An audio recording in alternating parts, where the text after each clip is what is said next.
The moment when you actually see this in your own eyes, you are like, woof, now I know why I couldn't heal before. Like, now I know why I self-sabotaging myself. Now I know. So this realization, now I know, it's so powerful, because only when we are aware of something, we can change it. So what is primary and secondary gain, you might ask, is basically what you're gaining from the illness and what you will lose if you overcome the illness. And you're thinking like, what the fuck, woman? You know, I'm not gaining anything. Think about it. When I did my primary and secondary gain, I discovered that, for example, I'm gaining from my illness. This is the time when I can be actually weak, because before I was always the strong person. I was always the one who had all the shit figured out. I was always the one who all the members of the family can rely on me, because I get the things done.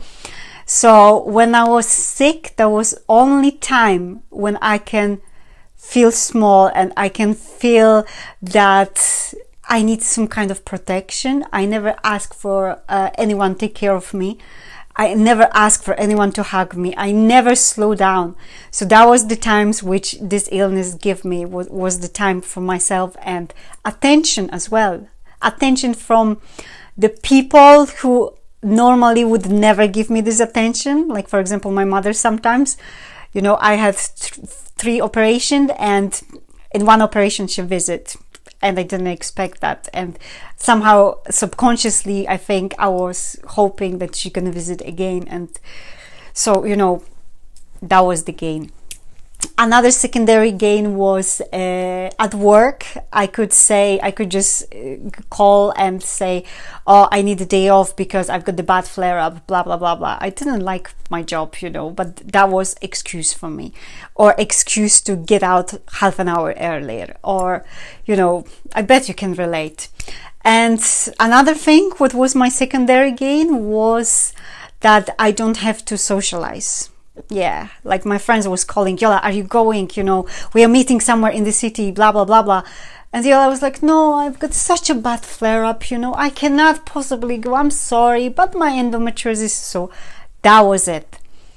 And the secondary loss, what I'm going to lose when I overcome this illness, this is very interesting. I realize that when I overcome this illness, I'm going to lose this protection shield which this illness make around me. Like, I'm not gonna have excuse not to socialize anymore. I have to go up to the people. I have to face the people. I have to do things, you know, which I'm supposed to do. Like, I have to come to terms in my life. Do I want to stuck in this job which I don't like, or should I make a big shift and just actually take care of my own life? Am I gonna stuck in the marriage which is going to nowhere?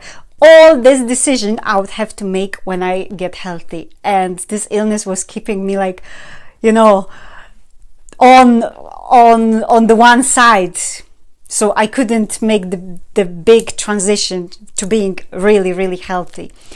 And if this is something you can see in yourself, I want you to realize that this is the thing which will sabotage all your attempts. My spiritual awakening make me connect with something which is bigger than me, and make me slow down, which I needed so much, because all my life, you know, I was just running there and, you know, conquering one problem after another. I didn't have time to slow down. So that was the time when I start meditating. I'm doing this every day. I'm not perfect. Sometimes I forget. Sometimes I've got a lot of things to do in the morning and I don't find the time. But I'm really trying to reconnect with this source, because I think, like, and I'm asking for help. I'm asking my guides for help as well. I know I have them because I saw them in my dreams. So you might think it's crazy, but I really felt this presence, you know, so I know that. So I'm keep connecting with myself and with my higher self, asking for help all the time. And I see even intentional movements such as yoga as a form of meditation, because the yoga is not just, few, asanas.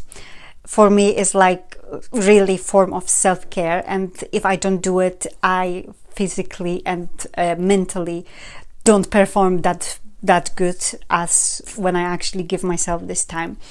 So I noticed this as well. And the last thing which it makes me realize, and from working with a lot of girls from all over the world, because I've got customers from America, from the UK, from Poland, from South Africa, from Malaysia, from Indonesia, from Bali, from Switzerland, you name it. But with working all these girls, I realized something, and tell me if this is you, because if that's you, there we are on something big, and I think somebody should make research about it. Okay? So the things which I realized: 1, this endometriosis affecting girls who are too strong. Girls who's been forced to be too strong for way too long. It does not affect weak women. No, it affects the strongest, badass woman I ever knew, who had to keep strong for so many years and could not ever break down. So if that's you, take this point. Another thing which I realize: this illness affects women which at some point lost their voice. In some point they lost their voice and they were afraid to speak out. They've been afraid to state their truth. They just could not speak for themselves. And in my case, that was such a truth. I'm an activist, so I don't have any problem speaking for other people, fighting for other people.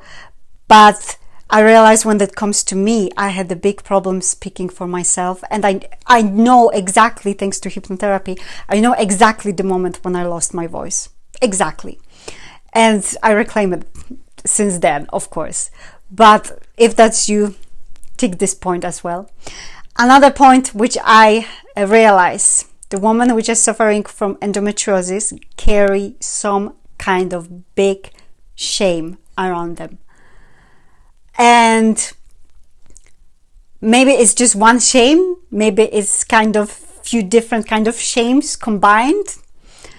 In my case, that was the shame of not finishing school when all my friends, been going to the school. I had to get independent very quickly, and then I have to take care of my sister. So when my friends was finishing their degrees, I just had to work hard. So I always carrying this like, oh my God, I had this kind of shame. And then because I'm coming from a family, like broken family, I didn't know my father. So I had this strange, stupid, abusive relationship, not physically, no, like mentally abusive relationship with a man. So that was another kind of shame. So which kind of shame is it for you? What you've been ashamed of? And another thing I realize: endometriosis affecting women who had some kind of problems with their sexuality. And I'm not saying, oh my God, you've been abused or something, but maybe something happened around your sexuality which makes you ashamed of it, or it's something literally shut down your sexuality. And I know which was it for me. That was the moment which I started developing breasts, and in my class they've been making strange things about it, stupid jokes and things. So that was the moment for me. Maybe it's different for you, but it's this kind of sexual kind of shame almost, which I find is also associated with endo. And the last thing which I find out from working with all my girls is that the girls who have an endo, they are also type of artists. They literally have so many gifts the world need to know about, but they somehow suppress their art and their artistic expression. You know, they shut it down completely. They disconnected from it and, you know, forgot about it. And if you think about it, our problems are stored in the pelvic area, where all our femininity grows and where we're giving birth to. So if you suppress something, it just makes sense. It's just the energy like literally goes there, you know. So all this art cannot, you cannot literally birth all this, you know, your artistic views. And maybe you want to sing, but you couldn't, you know, you didn't, or you don't have the courage. Maybe you want to speak, maybe you want to write, you know, any kind of artistic way. And I know which one was it for me, and that's so true as well. So that was my kind of discovery and things which I learned from my spiritual awakening. Let me know if this resonates with you, because I'm so curious, you know, if it's going to resonate with you guys or not. And I'm going to see you next Monday in like typical medical video. So if you like this video, click the subscribe button, then share it with somebody who might benefit from this, and give me a like, and of course comment. I love when you're commenting, you know, because I feel like my introvert self is actually feeling better, because now I feel like, okay, only girlfriends are listening, you know, not the whole world. So it doesn't feel that scary anymore, you know. Plus I love conversation with you. I will see you in next Monday. As always, love you all. Bye.